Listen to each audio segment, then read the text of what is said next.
नमस्ते बच्चों, my self Jaiswal sir. हम पढ़ रहे हैं class 12th chemistry the solid state.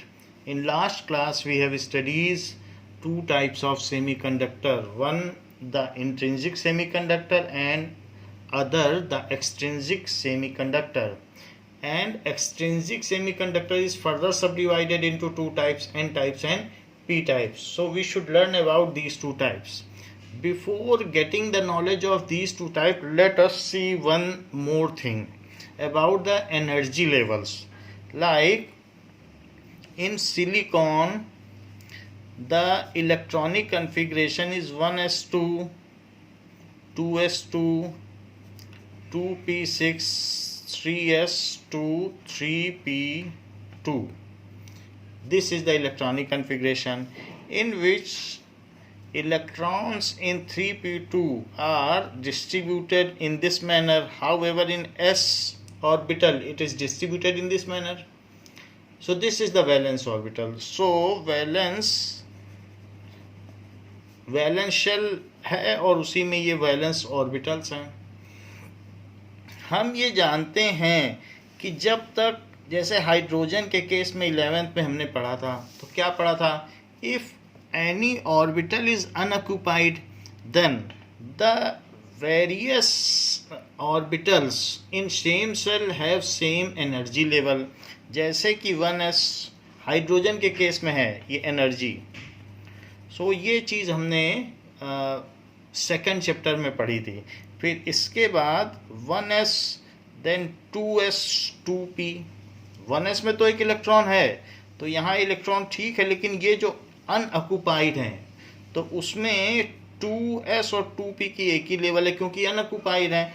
फिर 3s 3p और 3d, तो 2p में ये 3 हो गई, तो इसी तरीके से 3s 3p और फिर 3d में 5 हो गई। सो 3s 3p 3d और फिर उसके बाद 4s 4p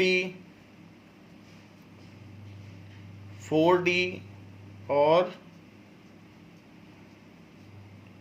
4f 4s 4p 4d 4f।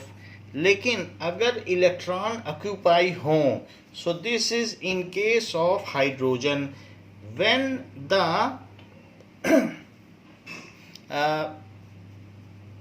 shells या orbitals are unoccupied, ये H एटम के केस में है। when various orbitals in same shell are unoccupied, जब उसमें कोई इलेक्ट्रॉन ना रहे तो उसको कहेंगे it is unoccupied. So in same cell are unoccupied, तो ऐसा बताया गया। That is same shell are unoccupied. अगर वो अनऑक्यूपाइड है तो क्या होगा? देन वो जो अलग अलग ऑर्बिटल्स हैं, जनरेट का मतलब जन्म लेना और डिजनरेट का मतलब मर जाना। So different orbitals of same cells are degenerated, वो एक ही लेवल पर आ जाती हैं, यानी उनकी मृत्यु हो जाती है and they become at par in terms of energy level.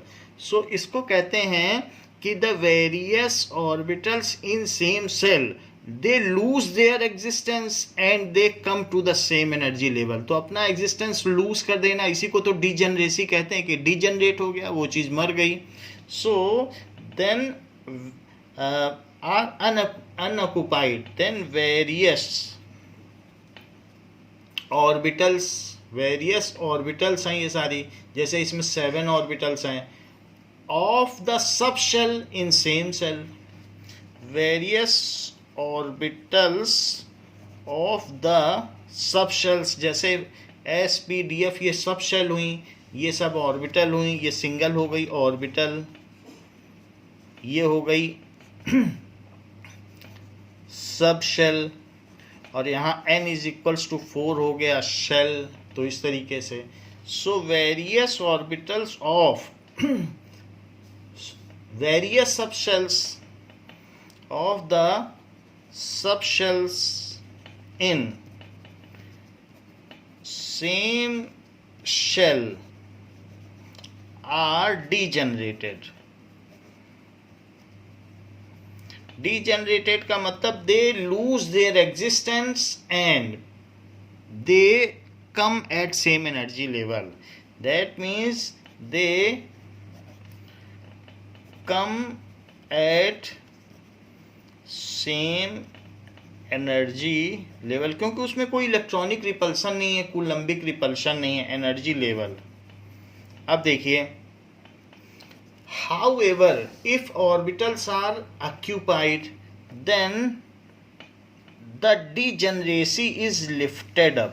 अब मैं सिलिकॉन का केस ले रहा हूं, तो उस केस में 1s 2s2, यहाँ 1s1 है तो 2s2, फिर उसके बाद 2p6, तो इसमें भी 2 इलेक्ट्रॉन, इसमें भी 2 इलेक्ट्रॉन, ये ऐसे 2p6, फिर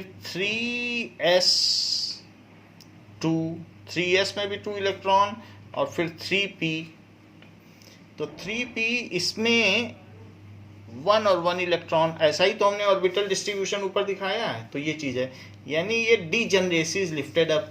if orbitals are occupied then degeneracy splits या लिफ्टेड अप, यानी वो फिर अपने अलग अलग एनर्जी लेवल पे आ जाती हैं. When orbitals are occupied then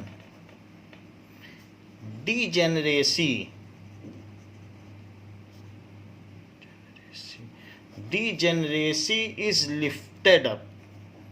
lifted up को कहते हैं स्प्लिट्स. फिर से वो स्प्लिट हो गई, जो शुरू में मर्ज हुई थी अब फिर से स्प्लिट हो गई, अलग अलग हो गई. शुरू में तो एक ही साथ थी 3s3p, और अब देखिए फिर से अलग अलग हो गई. 3s3p सेम थी क्योंकि इलेक्ट्रॉन थे ही नहीं, अब 3s और ये 3p.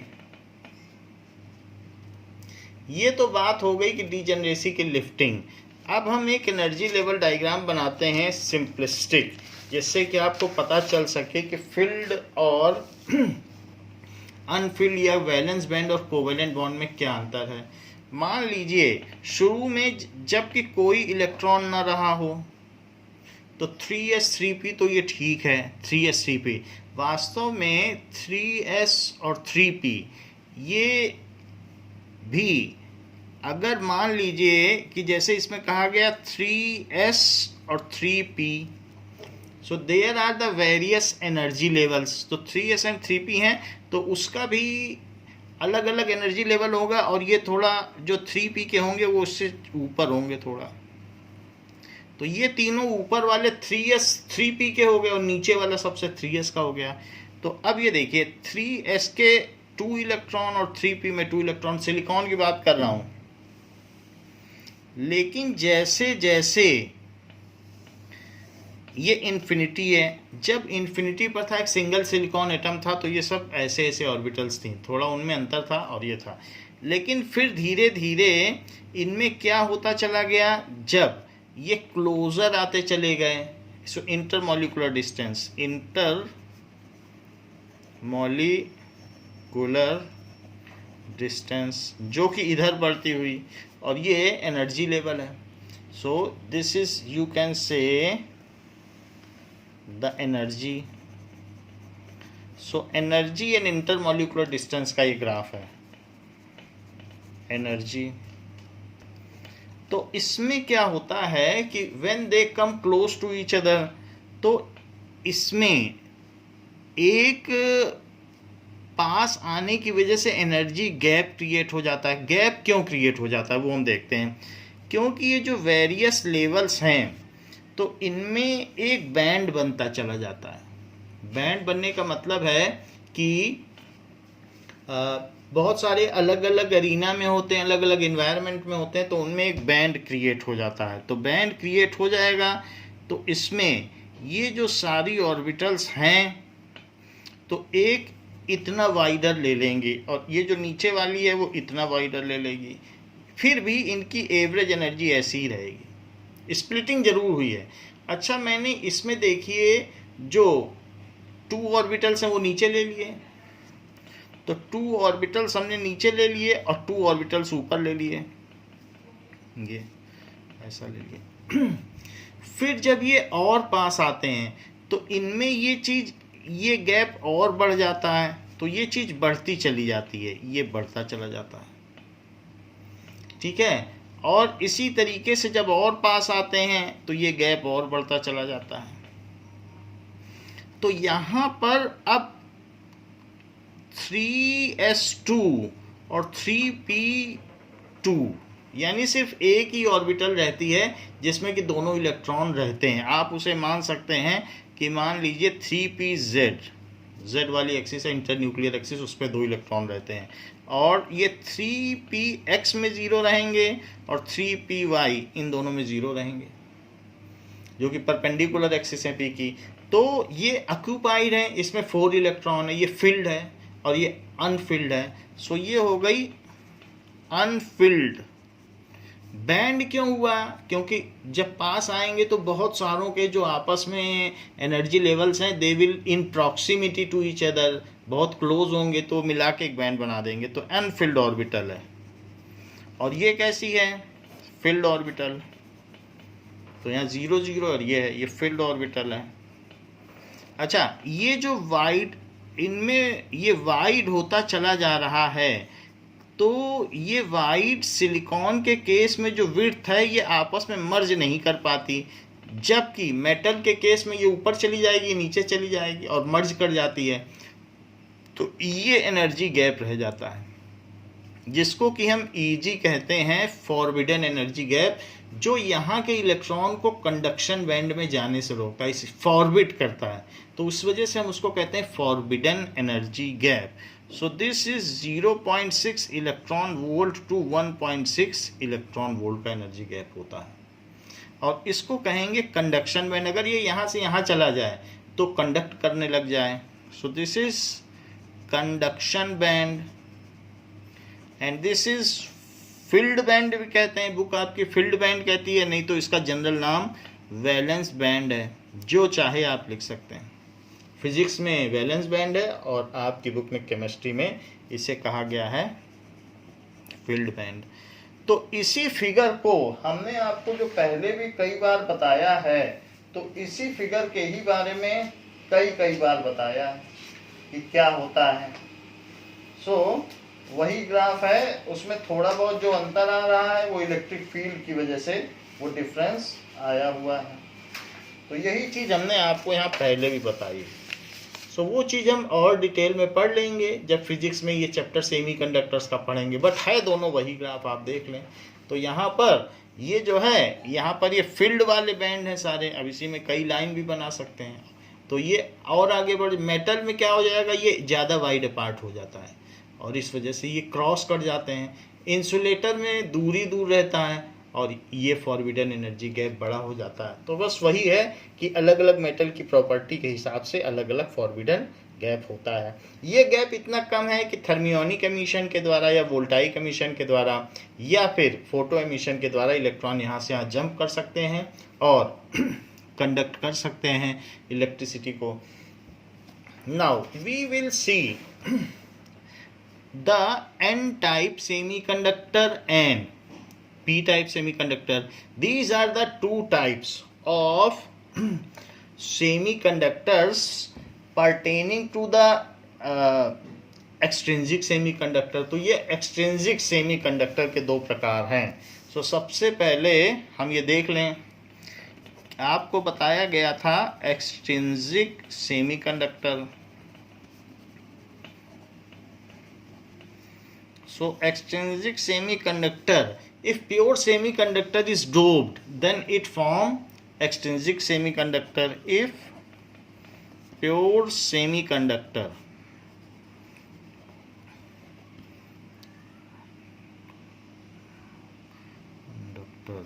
या फिर आप ये कह सकते हैं कि intrinsic semiconductor. Conductor is doped. Doped का मतलब है कि it is fuse melted with impurities, fuse melted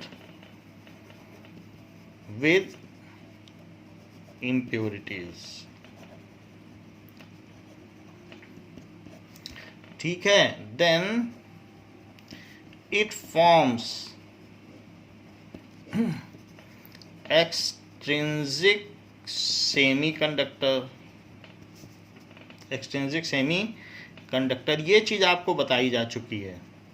it is done so to enhance the property of electrical conductivity in controlled manner. थोड़ी सी इलेक्ट्रिकल प्रॉपर्टी हमें ज़्यादा चाहिए इंट्रिंसिक से, इसलिए हम डोपिंग करते हैं।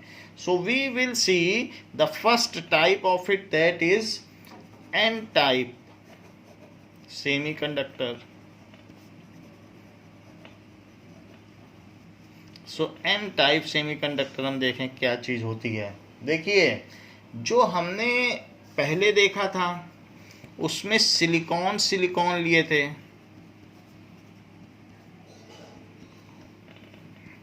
ये इंट्रिंसिक सेमीकंडक्टर था। तो हमने उसमें बॉन्ड भी दिखा दिए थे, चाहे तो आप बॉन्ड दिखा भी सकते हैं और नहीं तो इनके बीच बीच में सिर्फ इलेक्ट्रॉन दिखा सकते हैं, ऐसे भी दिखा सकते हैं कि ठीक बीच बीच में, जिसमें से हर एक का यहाँ पर क्या है कि बीच बीच में दिखाएंगे। सो 1 इलेक्ट्रॉन इस सिलिकॉन का है और 1 इलेक्ट्रॉन बगल वाले का है, तो वो कोवेलेंट बॉन्डिंग है, चारों तरफ बॉन्डिंग हो रही। तो इस तरीके से हम ये शो कर सकते हैं। जैसे ये, तो यहाँ पर हमने बॉन्डिंग की, ऐसे यहाँ पर भी कर सकते हैं। तो 4 इलेक्ट्रॉन हैं चारों तरफ, इसके भी 4 हैं, तो वही 4 दिखाए गए। तो this is easier method and convincing. इस तरीके से भी फिगर दिखा सकते हैं। हमने बॉन्ड दिखाया था, तो बॉन्ड ना दिखा के बुक ऐसे दिखा रही है, तो आप भी ऐसे ही प्रिफर कर सकते हो। तो इसमें सबके बीच में कोवेलेंट बॉन्ड है, क्योंकि shared pair of electron lies exactly in between 2 covalently bonded atom, तो ऐसे दिखाया जा सकता है।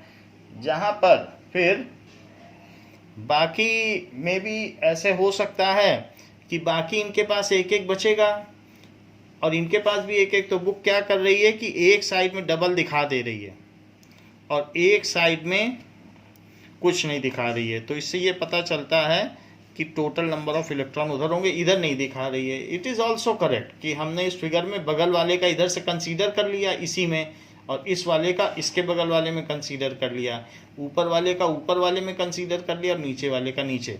तो ये जो दिखाया गया है, ये हमने जो आपको बताया, इट इज़ इंट्रिंसिक सेमीकंडक्टर, ये प्योर है। दिस इज इंट्रिंसिक, इसमें तो हमने कुछ नहीं मिलाया, तो इसका क्या नाम कहलाएगा? This is intrinsic.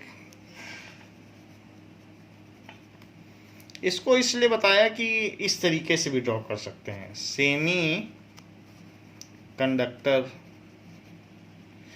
If impurities of group 15 is mixed with silicon or germanium, then it is called n-type semiconductor. If impurities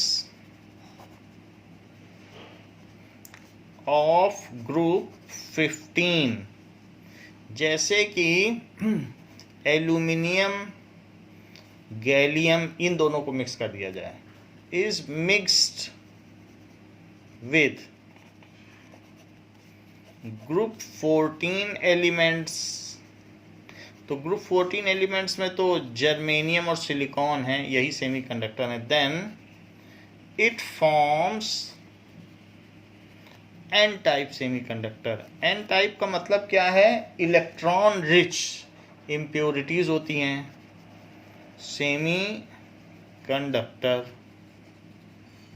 due to electron rich impurities. ऐसा क्यों होता है? ड्यू टू इलेक्ट्रॉन रिच है तो एन आ गया, negative type semiconductor, electron rich impurities. तो उसको कहते हैं, अगर डोपिंग ऐसी की जाए ग्रुप 15 की इसके साथ, तो एन टाइप सेमीकंडक्टर है। तो इस चीज़ को देखें कैसे होगा ये, और इलेक्ट्रॉन रिच कैसे है। नाउ सी, जैसे कि ग्रुप 15 की हमने इम्प्योरिटी मिलाई है, तो ग्रुप 15 की इम्प्योरिटी से तो ग्रुप 13 हो गया, तो हमें मिलानी चाहिए फॉस्फोरस की और या फिर आर्सेनिक की। ये नहीं मिला सकते, ये तो ग्रुप 13 की है। So we should dope it with group 15। तो ग्रुप 15 में कौन कौन से आते हैं, न पी आस सब बी आई। तो फॉस्फोरस ले लो एक, न पी और आस, फिर एंटीमनी है। तो साइज सेम रखना पड़ेगा, ये नहीं कि बहुत बड़ा भी नहीं ले सकते हो, सिमिलर साइज होगा तभी तो सेमीकंडक्टर का जो स्ट्रक्चर होगा या क्रिस्टलाइन लैटिस होगा वो ठीक होगा। कुछ ईंटें बड़ी लगा दो, कुछ छोटी, तो वो मकान भरभरा के गिर पड़ेगा। तो इस तरीके से हम इस बात का भी ध्यान रखेंगे डोपिंग में कि साइज सिमिलर हो, जिससे कि उसका क्रिस्टलाइन लैटिस डैमेज ना हो और वो वीक ना पड़े। तो रोबस्ट होने के लिए हमने बीच का ही इसमें से भी लिया और बीच का ये भी लिया। तो इस तरीके से हम क्रिस्टल लैटिस बनाएंगे। तो या तो फॉस्फोरस ले सकते हैं या आर्सेनिक। अच्छा, ये जो हम लेंगे तो फॉस्फोरस में क्या होता है या आर्सेनिक में, तो फॉस्फोरस क्या है 1s2 phosphorus 1s2 2s2 2p6 3s2 3p, इसमें 3 हो जाए 3p3 हो जाएगा। सो ये फॉस्फोरस का है। अच्छा, आर्सेनिक का भी करोगे तो जस्ट इससे एक आगे चला जाएगा। तो चाहे फॉस्फोरस भी ले सकते हैं या आर्सेनिक भी ले सकते हैं, तो कोई भी ले सकते हैं। सो ये ग्रुप 15 है, क्योंकि आउटर वैलेंस ऑर्बिट में 5 इलेक्ट्रॉन है और p में आता है। तो अगर आर्सेनिक करेंगे तो क्या हो जाएगा 1s2 2s2 2p6 3s2, फिर 3p6 4s2 3d10 और 4p3। तो 4s और 4p ये आर्सेनिक हो गया। तो भी इसमें 5 हुए, d तो खैर अलग हो गया। तो देयर आर 5 इलेक्ट्रॉन। तो हम आर्सेनिक की भी इम्प्योरिटी मिला सकते हैं, फॉस्फोरस या आर्सेनिक कुछ भी मिला सकते हैं। तो जरा देखिए हम सिलिकॉन में इसे कैसे मिलाएं। नाउ सिलिकॉन के क्रिस्टल में आप इसे फ्यूज मेल्ट कर दें। हमने इसमें एक आर्सेनिक डाल दिया, सो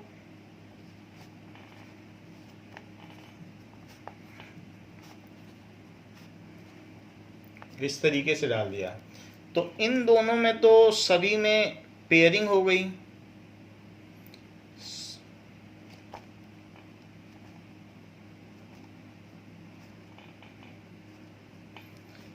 क्योंकि सभी में टेट्रावैलेंस हैं और आउटर ऑर्बिट में 4 इलेक्ट्रॉन हैं।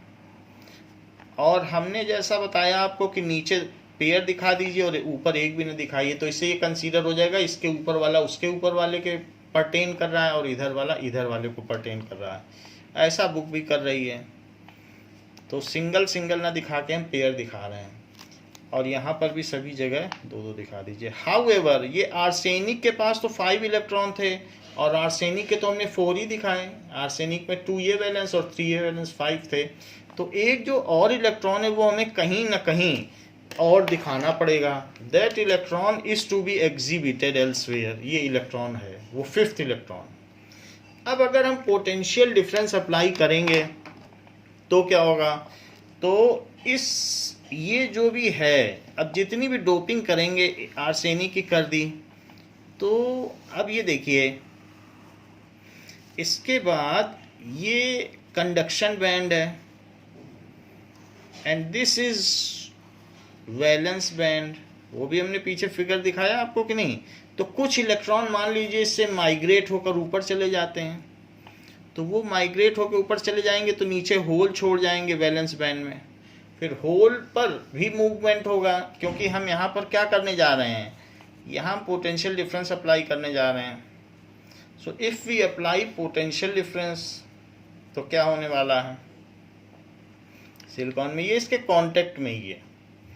तो हमने मेटल की एक प्लेट को इससे चिपका के रख दिया, ये बिल्कुल चिपका हुआ है, तो हमने ऐसा कर दिया। ऐसा करने की वजह से कुछ होल्स क्रिएट हैं, क्योंकि 300 केल्विन के रूम टेम्परेचर पर होल और कुछ जो माइग्रेटेड इलेक्ट्रॉन है वो तो होंगे ही, लेकिन उसके अलावा इस तरीके के कुछ रेड इलेक्ट्रॉन भी मौजूद होंगे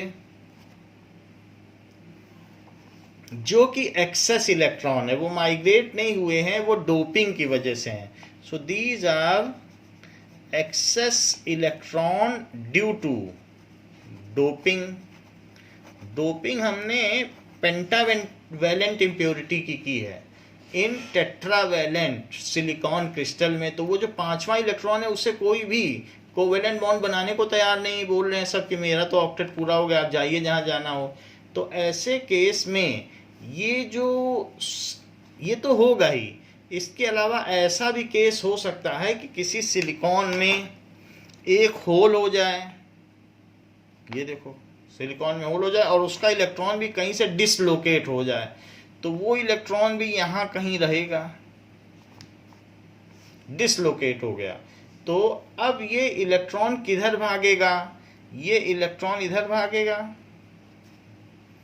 ये इलेक्ट्रॉन भी इधर भागेगा। क्यों? क्योंकि वो प्लस के पास जाएगा ना, तो ये सारे इलेक्ट्रॉन इधर जाएंगे, ये भी इधर जाएगा। इस होल को भरने के लिए क्या होगा, यहाँ से हो सकता है कहीं से भी पीछे से, क्योंकि यहाँ रिपल्सन बहुत है, ये आ जाए इस होल को भर दे। होल कहाँ है, ये होल को भर दे। इस होल को भरने के लिए इलेक्ट्रॉन आ गया, लेकिन ये इलेक्ट्रॉन अगर यहाँ आ जाएगा तो होल वहां चला जाएगा, फिर उस होल को भरने के लिए इधर से आएगा, तो अल्टीमेटली आप देखेंगे होल धीरे धीरे निगेटिव की ओर जा रहा है।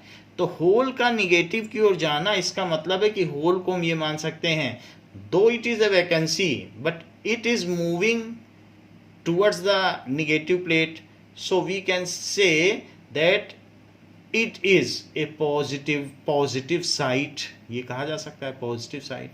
तो जो वैकेंसी है, क्योंकि वो निगेटिव प्लेट की ओर जा रही, तो पॉजिटिव साइड, क्योंकि जब ये इलेक्ट्रॉन इससे रिपल्सन पा करके इधर आया तो होल यहाँ पहुँच गया, तो गया भी नहीं पॉजिटिव में, फिर ये वाला इसमें गिरेगा तो होल यहाँ पहुँच जाएगा और धीरे धीरे ये मर्ज हो जाएगा और ये इलेक्ट्रॉन इसमें आ जाएगा और होल उधर चला जाएगा।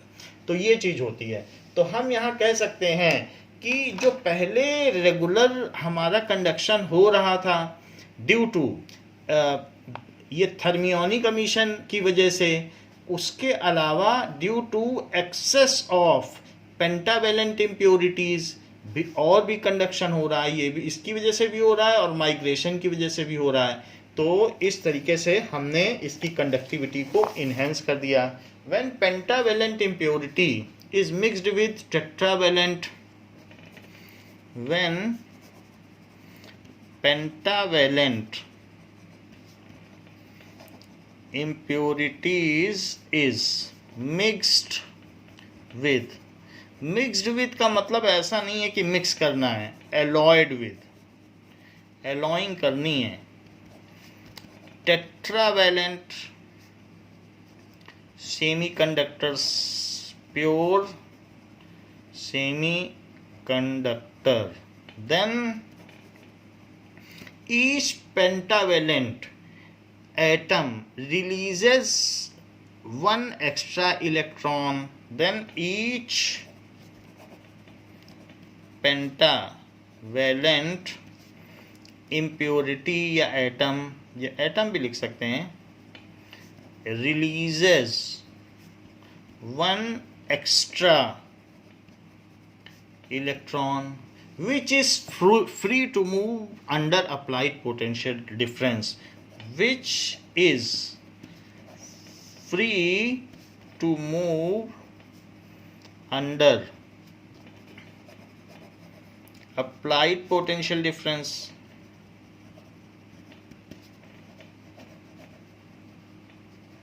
ठीक है, these excess electron, these extra electrons remain in conduction band, क्योंकि वो free to move है तो वो आराम से मूव कर सकते हैं। These excess electron are present in conduction band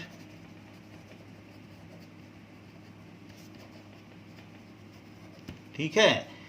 in addition some are migrated electrons due to thermionic emission are also present in conduction band. In addition, some migrated electron due to thermionic emission are also present in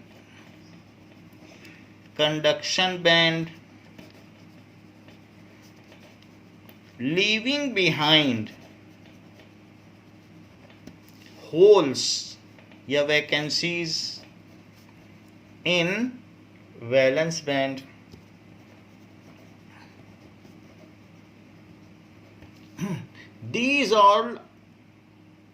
These all together increase the conductivity of semiconductor.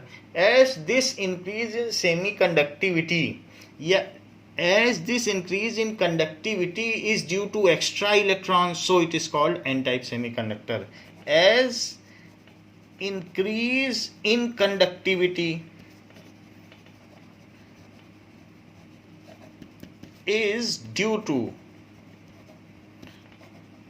presence of extra electron, चूंकि चालकता में वृद्धि इन अतिरिक्त इलेक्ट्रॉनों की वजह से हुई है, इस वजह से इसे एन टाइप अर्धचालक या सेमीकंडक्टर्स कहते हैं। ठीक है, so it is called an type semiconductor and impurity is called electron rich impurities, and impurity is called electron rich impurity। तो इस तरीके से हमने आपको बताया कि कैसे ये बढ़ा देता है इम्प्योरिटी को। अब हम बात करते हैं पी टाइप सेमीकंडक्टर की। तो पी टाइप सेमीकंडक्टर किस तरीके का होता है, उसमें किस तरीके की डोपिंग की जाती है। पी टाइप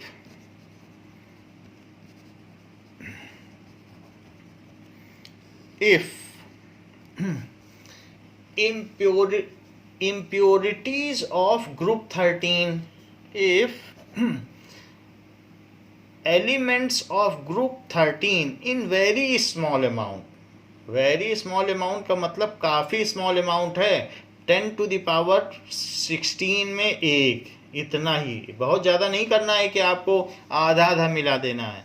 आपको कितने ज़्यादा उसमें आप ये देखिए, million billion trillion zillion, 1 zillion में एक मिलाना है।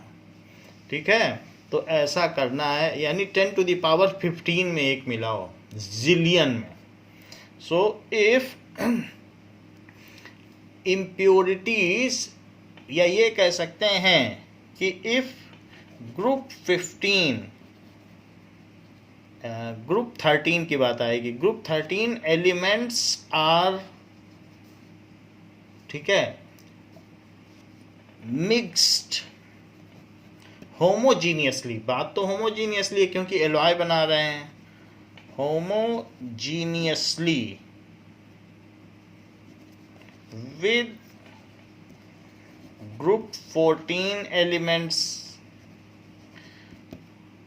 दैट इज, क्या किया जाए कि ग्रुप 13 में कौन होते हैं, बाल गाइन टीएल, that is boron aluminium gallium indium and thallium, तो ये सारे होते हैं।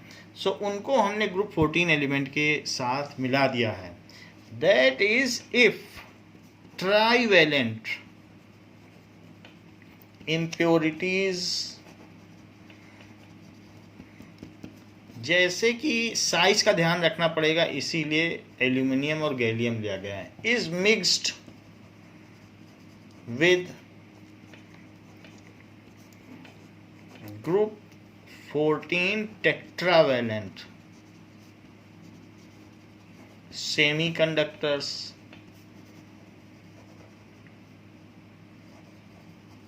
तो अगर हम क्या करें, सेमीकंडक्टर में कौन कौन से होंगे, सिलिकॉन और जर्मेनियम, उनके साथ मिक्स करते हैं तो होगा क्या। इस सेंटेंस को बाद में पूरा करेंगे, पहले देखें होगा क्या। कि जैसे हमने सिलिकॉन लिया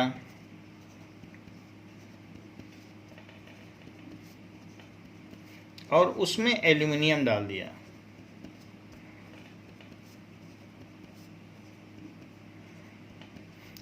एल्यूमिनियम में क्या होगा, 1s2 2s2 2p6 3s2 और 3p1 होगा, 3p पे 1 होगा।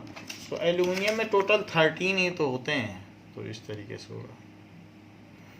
तो नाउ एल्यूमिनियम हमने इसमें डाल दिया, सो 2 8 और 3 आउटर मोस्ट में 3 होते हैं, जो कि 3s2 और 2p1 है। बाकी सिलिकॉन में तो 3s2 और 3p2 होता है, तो इसमें 4 होते हैं। तो 4 होने की वजह से ये सभी के साथ कोवैलेंट बॉन्डिंग करेगा। एल्यूमिनियम 3 के साथ तो कर लेगा, लेकिन 1 के साथ नहीं कर पाएगा। क्यों नहीं कर पाएगा, क्योंकि एक प्लेस इसका वैकेंट रहेगा, है ही नहीं यहाँ पे। तो इसके पास टोटल 3 थे, तो 3 तो वैलेंसी पूरी कर ली और इनकम्प्लीट ऑक्टेट बनाया इसने। वैसे भी 13 ग्रुप वालों का इनकम्प्लीट ऑक्टेट होता है। तो अब ये देखो, बाकी सिलिकॉन ने तो सब जगह अपना काम किया,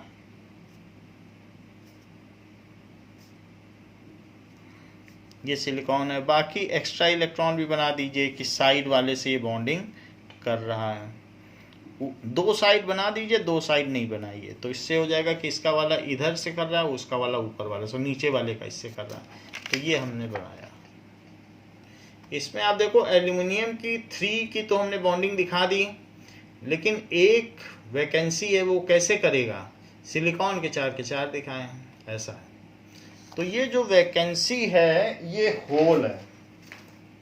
now this vacancy is a hole. इसे क्या कहा जाए, ये होल है। और बाकी हमने सारा ये दिखा दिया। तो ये स्ट्रक्चर हो गया, जो कि अब ये होल रिच हो गई एक्सट्रिंसिक सेमीकंडक्टर, तो इसको कहेंगे इलेक्ट्रॉन डेफिशिएंट इम्प्योरिटी, या ये कह सकते हैं कि पॉजिटिव, क्योंकि हमने आपको बताया था होल पॉजिटिवली चार्ज होते हैं। क्यों पॉजिटिव बताया था, क्योंकि अगर मान लीजिए यहाँ 2 प्लेट लगा दी जाए और पोटेंशियल डिफरेंस अप्लाई कर दिया जाए मेटल प्लेट पर, तो होल किधर मूव करेगा। अपेरेंटली आपको ऐसा लगेगा होल मूव कर रहा है, बट ऐसा होता नहीं है। होता क्या है कि इस होल को जो है इलेक्ट्रॉन फिल कर देते हैं और यहाँ होल जनरेट हो जाता है। मान लीजिए होल है, तो ये इलेक्ट्रॉन भागना चाहते हैं इससे, और उनको मौका मिल गया कि यहाँ आने का, so this electron will jump into this hole and new hole is created at this site. और जब नया होल क्रिएट होगा तो वो यहाँ पे जंप कर जाएगा, तो यहाँ होल पहुँच जाएगा, फिर वहाँ ये इलेक्ट्रॉन चल जाएगा। सो इस तरीके से हम कह सकते हैं कि होल उधर मूव कर रहा है, ऐसा हो सकता है ना। इसके अलावा भी सिलिकॉन में कुछ ऐसी साइट्स भी होंगी कि जहाँ पर कुछ न कुछ इलेक्ट्रॉन थर्मियोनिक एमिशन की वजह से अपनी साइट छोड़ चुके होंगे और इधर उधर भाग चुके होंगे। ये है जैसे, तो वो यहाँ से इधर निकल गया, तो वो सारे, अब ये भी होल उधर चलेगा, और ये तो नेचुरल होल है, डोपिंग की वजह से वो भी चलेगा, और ये थर्मियोनिक एमिशन की वजह से। वास्तव में ये जो चीज़ हो जाएगी वो कुछ इस तरीके की होगी कि ये कंडक्शन बैंड होगा, और ये वैलेंस बैंड होगा। तो इलेक्ट्रॉन तो कुछ माइग्रेट किए और अपने पीछे होल छोड़ गए, तो ये वो इलेक्ट्रॉन थे जो कि माइग्रेट कर गए।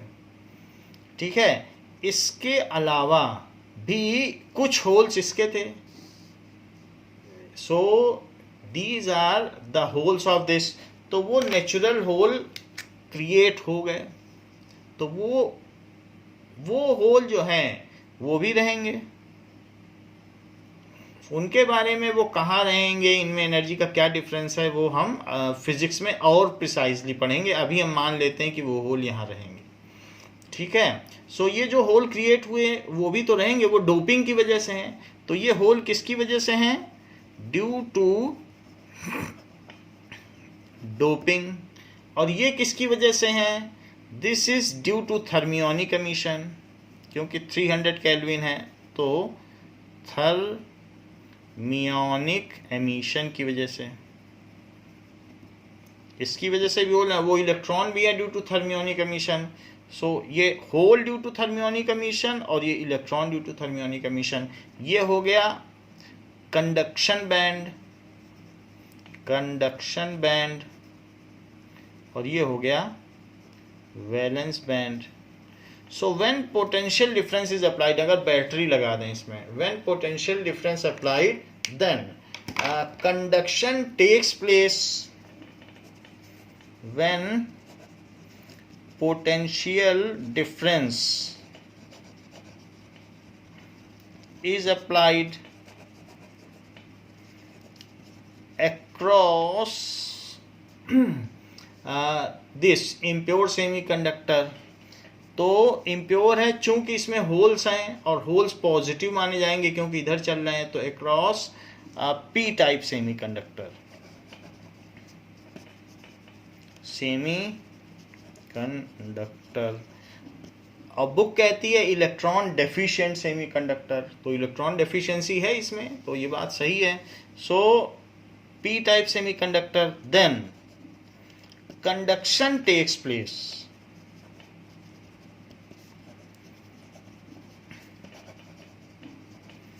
ठीक है, due to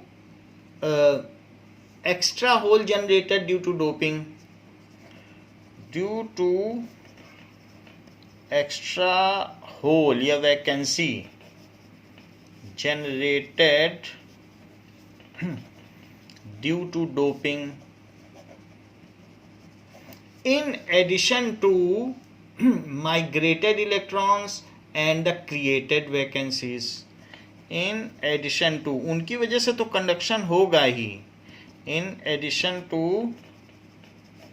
migrated electron and created vacancies, created holes.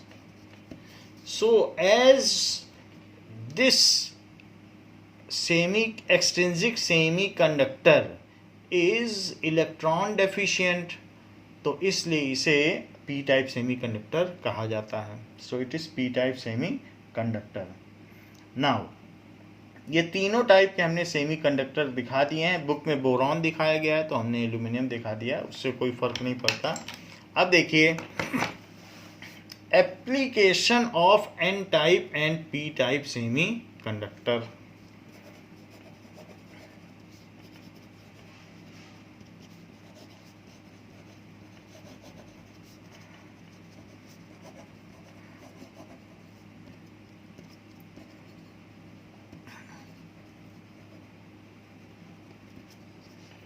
तो इसका क्या एप्लीकेशन है? So various combinations of n type and p type semiconductors are used for making electronic components। तो इससे हम बहुत सारी इलेक्ट्रॉनिक कंपोनेंट्स बनाते हैं। n टाइप और p टाइप को हम क्या करते हैं, जैसे n टाइप है और p टाइप, तो इन दोनों को बिल्कुल पास पास रख कर और सिर्फ इनकी सरफेस को फ्यूज मेल्ट करते हैं, पूरा पूरा मेल्ट नहीं करते, सिर्फ सरफेस को हीट दिखा के चिपका देते हैं। तो उससे ये N और P, इसको कहते हैं PN junction diode. PN junction diode. ऐसा डायोड का क्या मतलब है कि पहले क्या होता था कि हमारे पास इस तरीके के बल्ब आते थे, तो बल्ब में एक प्लेट होती थी इस तरीके से। सो एक तो ये प्लेट हो गई और इसके बगल में एक फिलामेंट होता था। दो अलग अलग चीज़ें हैं। तो ये जो प्लेट थी ये एक जालीदार प्लेट थी, इट इज़ वेब लाइक, और एक ये फिलामेंट था। इसको हम क्या करते थे कि निगेटिव रख देते थे, इसको पॉजिटिव रख देते थे, तो दो इलेक्ट्रोड हो गए। तो ये निगेटिव हो गया, निगेटिव इलेक्ट्रोड, और ये प्लस है इधर वाला, तो इस वजह से इसे पॉजिटिव इलेक्ट्रोड, और ये इसमें वैक्यूम होता था। तो ये इलेक्ट्रॉन क्या होता था, due to potential difference get excited और इधर चलते थे, वैक्यूम के थ्रू होकर के चलते थे, इसको छोड़ देते थे अपने इलेक्ट्रोड को और उधर माइग्रेट कर जाते थे। तो इस चीज़ को कहते थे डायोड। वैसा ही ऐसा करके हम कंट्रोल्ड इलेक्ट्रॉन पैदा कर सकते थे। तो ये इस तरीके के जो डायोड्स थे, पहले बड़े बड़े बल्ब टाइप स्ट्रक्चर आते थे, तो ऐसे डायोड्स पुरानी जो टीवी होती थी बड़ी कैबिनेट उसमें पाए जाते थे। लेकिन अब वो सब हम चाहें तो इसी से पा सकते हैं। ये अगर हम पीएन जंक्शन डायोड हैं, पीएन जंक्शन डायोड को किसी सेल से कनेक्ट कर दें जैसे इसमें किया गया है, तो हम इसमें क्या करें कि ऐसा करें कि एन की तरफ माइनस और इसकी तरफ प्लस, ये छोटा है और ये बड़ा है। तो यहाँ अगर मैं निगेटिव रखूँ और यहाँ प्लस रखूँ तो इसमें इलेक्ट्रॉन रिच इम्प्योरिटीज़ हैं, तो ये उधर भाग जाएंगी और इसमें होल्स इधर भाग जाएंगे और एक कंडक्शन हो जाएगा। तो इस कंडक्शन में भी हम इलेक्ट्रॉन पा सकते हैं, तो जैसे इसमें पाते थे, तो इसलिए ये भी वही काम करेगा। सो ये जो PN junction diode has replaced जो वॉल्व टाइप डायोड होते थे, सो उन सबको उसने रिप्लेस कर दिया है। या ये कह सकते हैं कि जो उस समय के कन्वेंशनल डायोड थे उनको इसने रिप्लेस कर दिया है। कंटेम्प्रेरी डायोड, समकालीन जो डायोड थे वो रिप्लेस हो गया है। So now diode valve has been replaced, और ये इतने छोटे छोटे होते हैं, तो वो चीज़ हम आपको दिखा देंगे या आप नेट पे देखेंगे तो पता चल जाएगा कि बिल्कुल छोटा सा होगा, इतना बड़ा सा होगा डायोड, इतना ही होगा बस।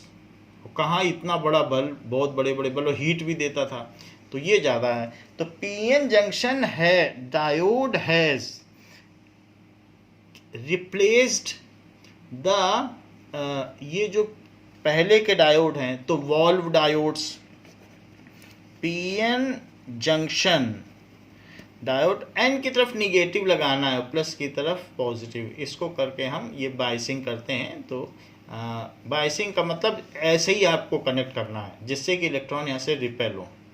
पीएन जंक्शन डायोड हैज़, क्योंकि इधर इलेक्ट्रॉन ज़्यादा है और इधर होल्स ज़्यादा है, तो होल्स तभी तो इधर मूव करेंगे और इलेक्ट्रॉन इधर मूव करेंगे। Junction diode has replaced valve diodes which were bulky and delicate, ये रोबस्ट है एंड साथ में टाइनी है, ज़मीन में पटक दो, गिरा दो, कुछ कर दो, कुछ भी नहीं होता इसको, तो लगता है जैसे प्लास्टिक का टुकड़ा है। सब चाइना टॉयज़ में यही इस्तेमाल होता है, गिरती है, पटकती है और फिर भी चल जाती है गाड़ी, तो ये सब इस्तेमाल होता है। So which has replaced valve diodes which were bulky,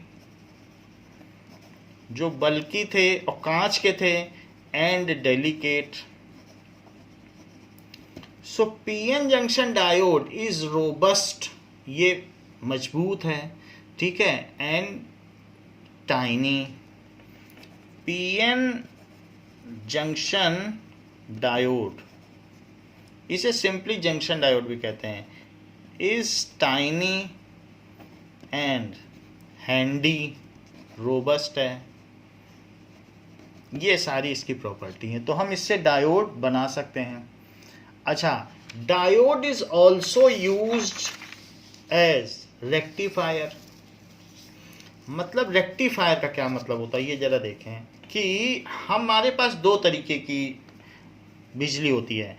जो हमारे घर में लाइट आती है, तो वो जो भी लाइट आती है, ये तो न्यूट्रल हो गया, और ये तो इसमें 50 टाइम्स जो टर्मिनल है वो चेंज होते रहते हैं।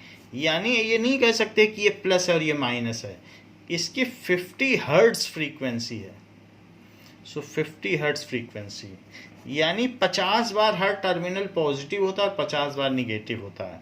तो 50 हर्ट्ज फ्रीक्वेंसी है। इसीलिए जब इलेक्ट्रिक शॉक लगता है तो वो हमें चिपकाता नहीं है, हाथ हटा देते हैं। जबकि बैटरी से शॉक लगे तो चिपक जाए। तो इसकी ये जो हमारे घर में हाउस होल्ड सप्लाई आती है, ये एसी जनरेटर से आती है। सो एसी जनरेटर की वजह से आती है, सप्लाई है, ठीक है। और एसी जनरेटर में बहुत हाई वोल्टेज की आती है, 10,000 वोल्ट की। फिर ट्रांसफार्मर से उसे 220 वोल्ट की करते हैं। तो 220 वोल्ट की करने के बाद भी इसका कुछ इस तरीके का ग्राफ होता है कि पोलरिटी बदलती रहती है और 1 सेकंड में 50 बार बदलती है। तो प्लस माइनस, तो ये करंट है। लेकिन हम अगर इसी सिस्टम में जो करंट है, जो हमारे पास यहाँ पर सप्लाई आ रही है, इसको कहते हैं सिनोसाइडल सप्लाई। क्योंकि साइनोसाइडल, साइन कर्व वैसे होता है, तो इसको कहते हैं साइनोसॉइडल कर्व। वैसे एसी करंट है, मैं ऐसे बता रहा हूँ साइनोसॉइडल कर्व, क्योंकि साइन का ग्राफ ऐसे होता है। खैर जो भी हो, तो एसी करंट होगी तो ऐसे दिखाया जाएगा।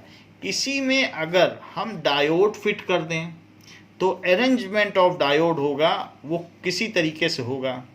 और फिर उससे सप्लाई लें तो वो जो सप्लाई आएगी वो डीसी करंट होगी। उसके बारे में भी हम सेमीकंडक्टर में पढ़ेंगे कि हम एसी करंट से डीसी करंट बना सकते हैं जंक्शन डायोड की मदद से। जंक्शन डायोड की मदद से हम डीसी करंट बना सकते हैं, जो कि जिसमें हर टर्मिनल सिर्फ पॉजिटिव होगा। तो एक ही तरफ कर दिया इसने, इसको इसमें बदल दिया। तो ये एसी करंट थी। तो बताओ डायोड का क्या काम है। डायोड का काम है कि एक तो वाल्व की तरह इस्तेमाल हो सकता है कि कहीं कंट्रोलेबल अमाउंट ऑफ करंट देने के लिए। दूसरा इस तरीके से इस्तेमाल हो सकता है। So junction diodes are used to convert AC current to DC current, या फिर इसे कह सकते हैं as a rectifier. So junction diode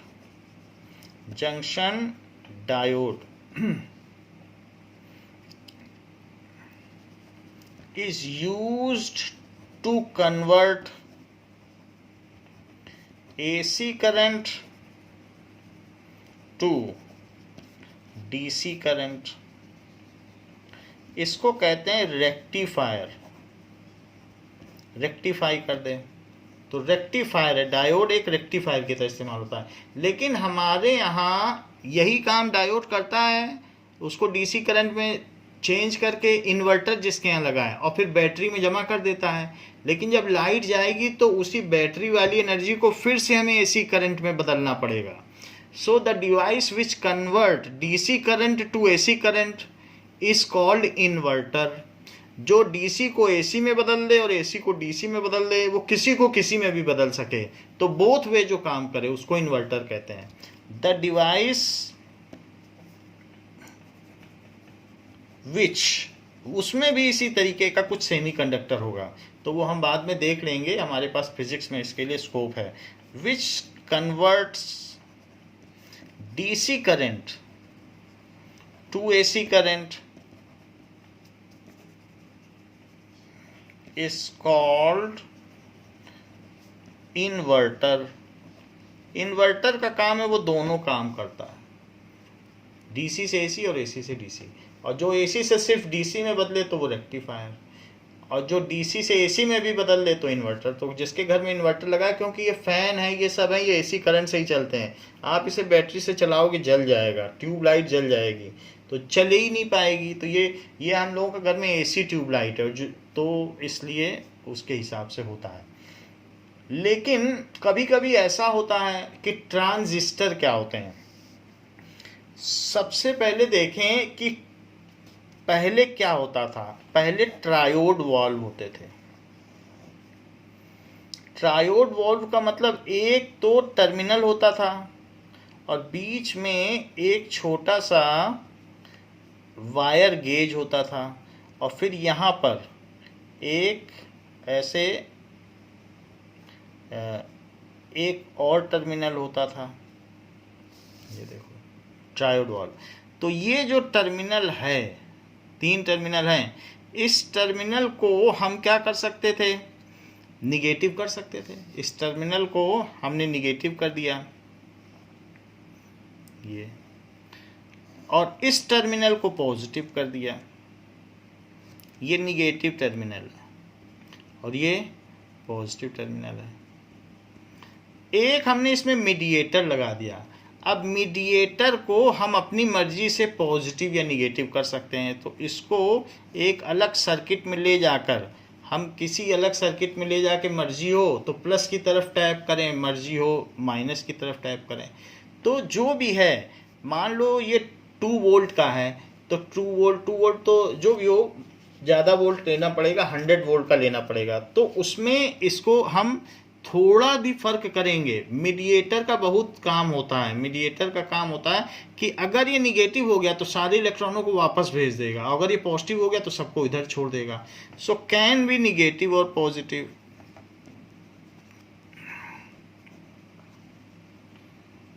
ये वॉल्व है, ये कांच का बना हुआ है, तो इसमें ये थोड़ा सा इसमें चेंज करने से हम इलेक्ट्रॉन बहुत ज़्यादा भी बढ़ा सकते हैं, कम भी बढ़ा सकते हैं।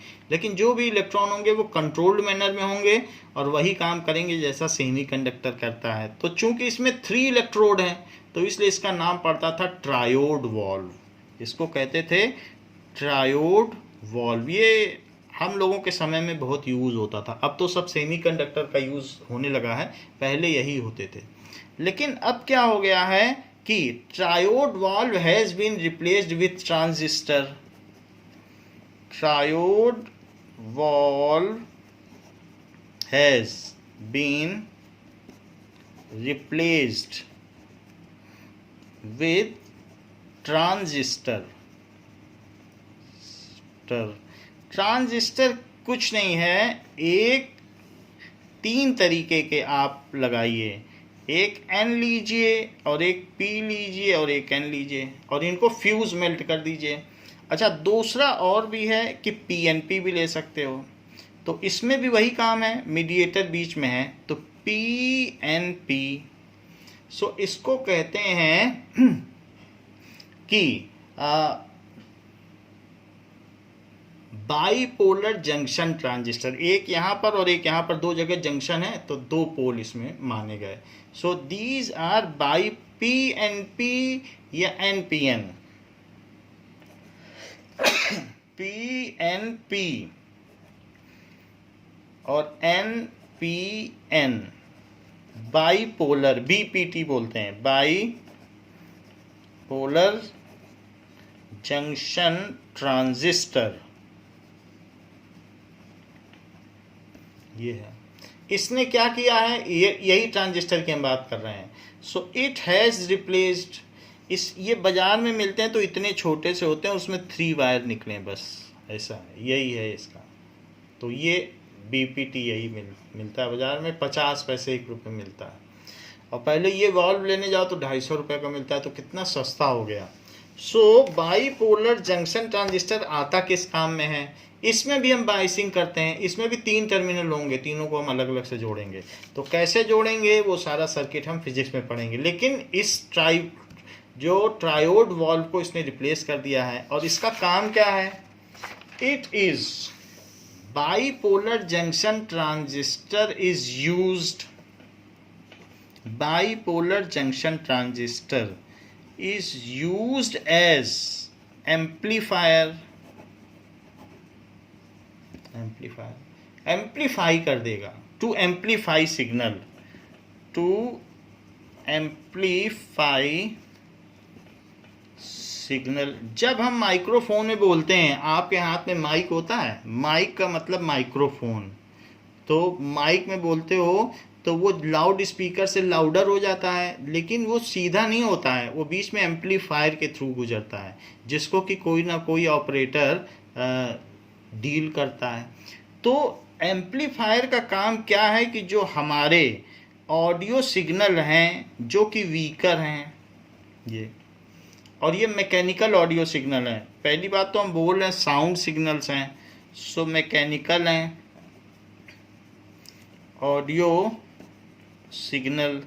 जब ये माइक के थ्रू जाएंगे, थ्रू माइक्रोफोन बोल दें, पूरा बोल दें माइक्रोफोन, सो माइक बोल दें या माइक्रोफोन, तो ये चीज़ अब इलेक्ट्रिकल सिग्नल में बदल जाएगी, तो ये इलेक्ट्रिकल बन गई।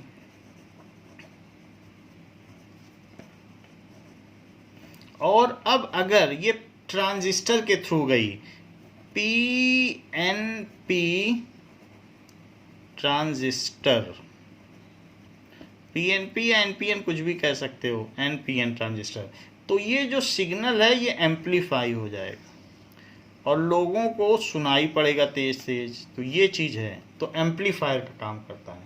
तो कन्वर्ट हुआ, कन्वर्ट करने के लिए भी एक डिवाइस है उसमें कि जो उसमें कन्वर्ट कर रही है। तो वो जो डायाफ्राम पर जब बोलते हैं तो डायाफ्राम हिलता है, जिस माइक पे हम बोलते हैं तो उसमें एक पर्दा लगा है, उसके हिलने से क्या होता है, there is a fluctuation in current, और उसकी वजह से इलेक्ट्रिकल इम्पल्स बनती है। तो वो माइक्रोफोन में ये सब है कि हम बोलते हैं जैसे फ़ोन होता है, तो फ़ोन में भी अंदर में एक डायाफ्राम लगा है, उससे हिलता है और वो इलेक्ट्रिकल सिग्नल में बदल जाता है। और ये कैसा है, ये एम्पलीफाइड सिग्नल है, एम्पलीफाइड सिग्नल। तो इस तरीके से आपने देखा कि बाईपोलर जंक्शन ट्रायोड, क्योंकि triode valve, bipolar junction transistor ने ट्रायोड वॉल्व को रिप्लेस किया है और इसमें भी 3 टर्मिनल्स होते हैं, तो इसे ट्रांजिस्टर कहते हैं। सो ये चीज़ है। तो इसका काम क्या है, this is used to amplify the audio signal, बिल्कुल बुक में यही लिखा है। इसके अलावा द फोटो डायोड है, फोटो डायोड का काम, ये तो हमने ट्रांजिस्टर का काम बता दिया। Photo diode is used for conversion of light energy to electrical energy. यही जो पीएन जंक्शन डायोड है ना, पीछे बताया था पी और एन को जोड़ दो, ये सब सोलर पैनल जो लगे हुए हैं उसमें वही चीज़ लगी हुई है। इज यूज्ड टू कन्वर्ट, इसका क्या मैकेनिज्म है, ये फिजिक्स के लास्ट चैप्टर में है।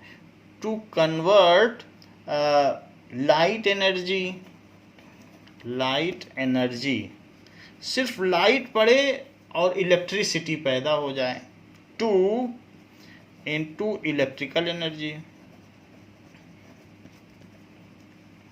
तो इस तरीके से फोटो डायोड ये काम करता है। और कभी कभी ऐसा भी होता है, एलईडी टीवी आती है, इलेक्ट्रिसिटी जाए और अलग अलग तरीके के कलर निकलें, तो टीवी में एलईडी लगा, एलईडी टीवी लेके आए, तो उसमें क्या है, लाइट एमिटिंग डायोड, एक है फोटो डायोड और एक है लाइट एमिटिंग डायोड, एलईडी। इसको क्या बोला जाएगा, कई कई तरीके के डायोड हैं और बहुत सारे ऐसे बल्ब भी होते हैं कि बहुत अलग अलग रोशनी देते हैं और बिल्कुल छोटे छोटे होते हैं। डायोड कन्वर्ट्स इलेक्ट्रिकल एनर्जी, तो एलईडी टीवी में यही सब होता है, electrical energy to light energy, अलग अलग कलर की रंग बिरंगी लाइट एनर्जी, ऐसा होता है। इसी तरीके से हमने देखा कि इफ हम एक और भी काम कर सकते हैं, if group 12 elements are mixed with group 16 elements, तो 12 को 16 से मिला दो, तो जो 12 है, जैसे ये 14th ग्रुप है तो 14 के इधर 13 और 15 आया, फिर 12 और 16 आया, तो इसको इससे मिला दो इक्वली, तो ये ट्राईवैलेंट, ये पेंटावैलेंट। इसी तरीके से ये बाईवैलेंट और ये हेक्सावैलेंट, तो मिलकर कोई भी इलेक्ट्रॉन फ्री नहीं रह जाएगा सारे, क्योंकि ट्राईवैलेंट है। इक्वली मिलाओ तो इसका जो एक एक्सेस इलेक्ट्रॉन है वो इसके वैकेंट होल में चला जाएगा और पूरी तरीके से सारे इलेक्ट्रॉन बॉन्डेड हो जाएंगे। वही काम यहाँ होगा, क्योंकि इसमें जो 4 एक्सेस इलेक्ट्रॉन है तो वो इसमें चले जाएंगे।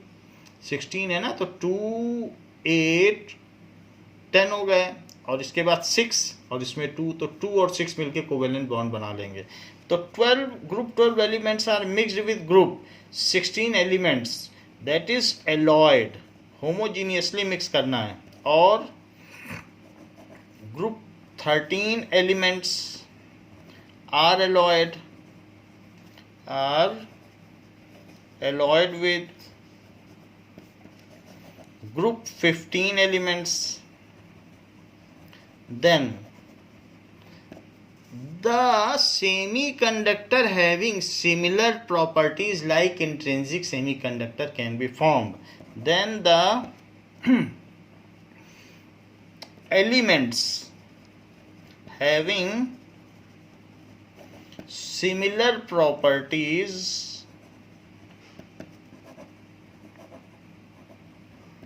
like silicon, germanium can be formed. अब जरा देखो हम कैसे कर सकते हैं कि ऐसा बनाना हो तो आप गैलीनियम आर्सेनाइड बना दीजिए।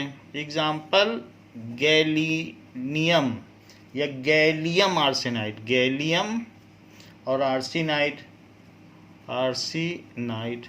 तो दैट इज Ga और As, Ga और As बना दिया।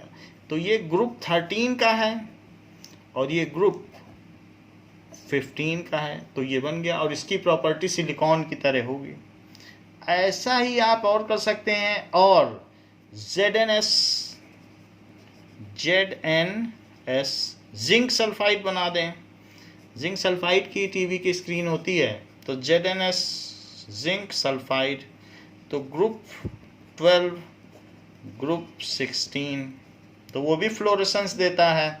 ऐसे करके हम कर सकते हैं। CDS जिंक कैडमियम सब ग्रुप 12 के हैं, तो CDS कैडमियम सल्फाइड, Hg भी ग्रुप 12 का है, या मर्क्यूरिक्स टेल्यूराइड, मर्क्यूरिक टेल्यूराइड, टेल्यूरियम है, सो मर्क्यूरिक टेल्यूराइड, ये कुछ भी बना सकते हैं। कैडमियम सल्फाइड बना दें, जिंक सल्फाइड, तो ये 12 और 16 का कम्बिनेशन है सारा। ओ ससी टीपो है ना 16 ग्रुप, ओ ससी टी, तो टेल्यूरियम से बना है। सो इस तरीके से अगर हम ऐसा करते हैं, in this compound the bonds are not perfectly covalent and the character depends on electronegativity, तो ये उतना कोवेलेंट नहीं है। सो इसलिए it has enhanced property of conductivity, उतना कोवेलेंट नहीं है, थोड़ा बहुत पोटेंशियल डिफरेंस अप्लाई करने से भी हमें इसमें अच्छी खासी कंडक्टिविटी मिल जाती है। तो इसलिए the desired properties can be formed. Perfectly covalent नहीं है तो इसलिए थोड़ा इनहेंस कंडक्टिविटी मिल जाती है, ऐसा बुक कहती है। It is interesting to learn that transition metal oxides show mark differences in electrical properties. तो ट्रांजिशन मेटल ऑक्साइड्स में भी इसी तरीके से होता है। जैसे कि देखिए कि ट्रांजिशन मेटल ऑक्साइड, इन ट्रांजिशन मेटल ऑक्साइड्स यानी डी ब्लॉक के जो ऑक्साइड्स होंगे, ट्रांजिशन मेटल ऑक्साइड्स जैसे TiO, CrO2, रीनियम ऑक्साइड, ऐसा कर लें, दे बिहेव लाइक मेटल्स। और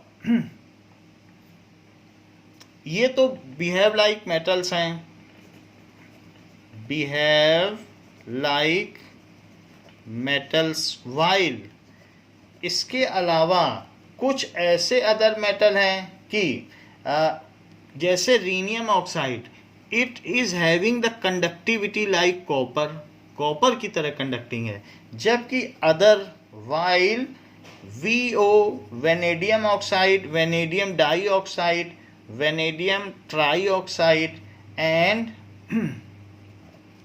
इसके अलावा टाइटेनियम ट्राइऑक्साइड TiO3। सो इन सब की कैसी प्रॉपर्टी है?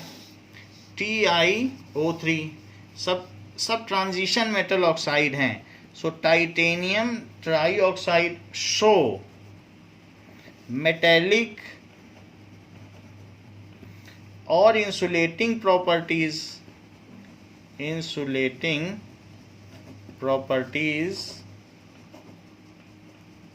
depending on temperature,